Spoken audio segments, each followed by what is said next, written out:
Mr. Mtash, the RBZ yesterday said shops are now allowed to just give $20 as cashback. What's your comment on that? I think it's a very good initiative because it's a culmination of the engagements that we've had with the RBZ.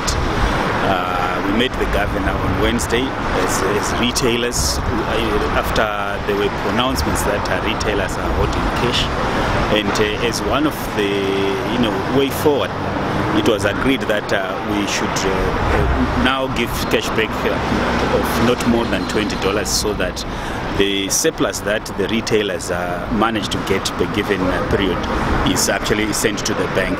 Also, one of the resolutions was that retailers are no longer allowed to pay manufacturers and suppliers cash directly, because the manufacturers are being paid directly by the RBZ through their banks.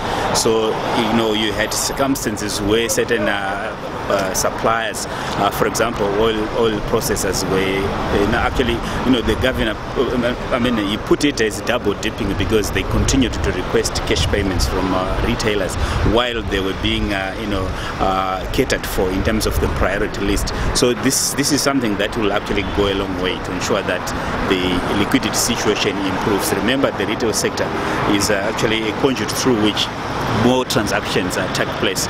It's a medium of transacting between the customers and the general business community. So there is a lot of cash movement that happens at the retail store. But with that decision, don't you think it is the consumers that are affected most? They are not going to be affected in any way. In any case, what it simply means is that right now they've been queuing up at banks, so they will be able to get access to their cash, because there is going to be more deposits that will be made to the banks from the retail sector. Remember, the retail sector contributes about 56% to the gross domestic product. That's a huge contribution, and that actually shows you how big a monster it is. So that actually then tells you that there's a lot of cash within the retail sector that is circulating, and if it is actually channeled through the proper financial systems, then it actually will improve the liquidity situation.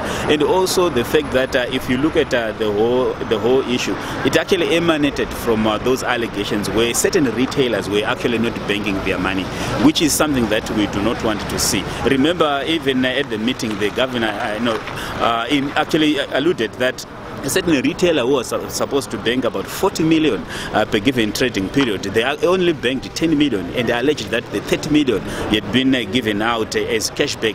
But on checking with the retailer in store, there was nothing that was being banked. There was nothing that had been issued to customers as cashback, and that same retailer was not even issuing any cashback. So those are some of the countermeasures to ensure that we plug in all the loopholes, the way where we find money coming out of the formal system, the formal retail system, going to the illegal traders, the illegal money changers like the road boat, etc. Because you go there, you find people with large stashes of money.